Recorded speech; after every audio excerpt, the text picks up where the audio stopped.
Zdravo, zovem se Andrej i ispričat ću vam svoju priču o tome kako sam postao junak horor filma. Pre 2 godine preselio sam se iz svog rodnog grada u glavni grad da bih studirao na univerzitetu. Pošto nikad nisam volao studentski dom, odlučio sam da iznajmim stan. Našao sam odgovarajući stan i odmah se uselio u njega. Postao sam slobodan, konačno bih mogao da živim odvojeno od roditelja. Iznajmio sam dvosoban stan i na moje iznenađenje iz nekog razloga je bio jeftiniji od jednosobnog. Pa sam zaključio da je vreme da živim luksuznim životom. Iako su bile 2 sobe, mogao sam da koristim samo jednu. Možda zato što je bilo nakit ili nečeg drugog, ali druga soba je bila zaključana, a vlasnik mi nije dao ključ. Pa ma koliko god bilo radoznao, zanimalo me je šta je unutra. Znate da se veruje da nepoznato privlači. Ali, još uvek je bilo u redu da koristim samo jednu sobu, pa sam ušao u tu. Soba je bila prilično velika i čak sam zaboravio da još uvek postoji druga soba, sve do jednog trenutka. Nisam mogao da spavam u tom stanu od prve noći tamo.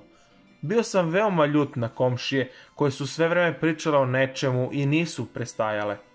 To je trajalo 2 dana dok nisam mogao da podnesem i odlučim da ih sredim ujutru. Počeo sam zvoniti na njihovim vratima, ali niko nije izašao. Izgledalo je kao da nikog nema kod kuće, ali čuo sam razgovor pre 5 minuta. Nazvao sam vlasnika stana u kojem sam živeo i pitao ga za komšije. Odgovor koji sam dobio me iznenadio još više nego sve drugo do sada. Pokazalo se da u tom stanu niko ne živi već 2 godine. Grozno, ha!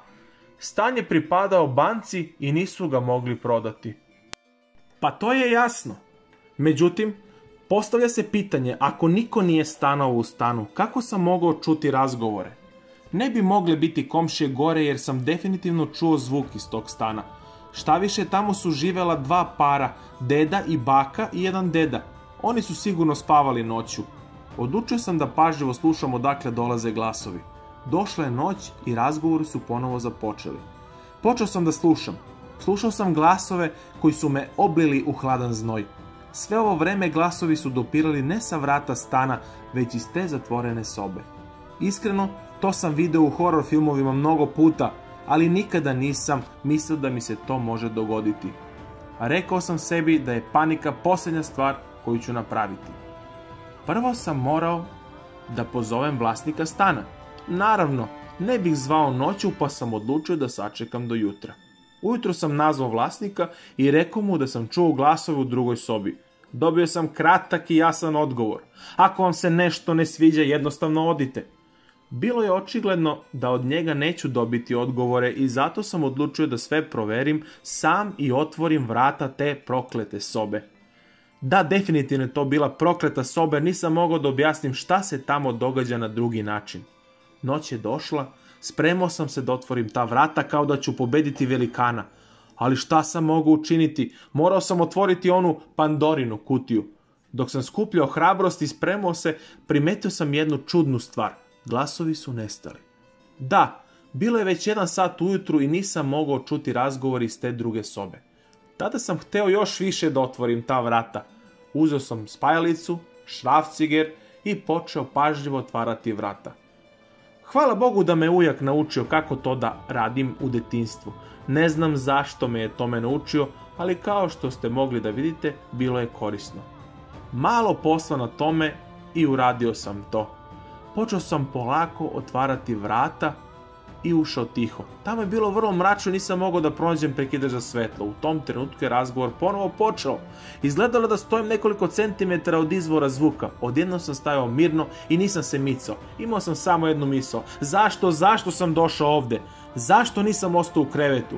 Tiho bih ležao u svojoj sobi, možda mogao bih već spavati, ali ne, nikad se u životu nisam tako uplašio. Odjednom sam čuo da je neko ušao u stan i još više sam se uplašio.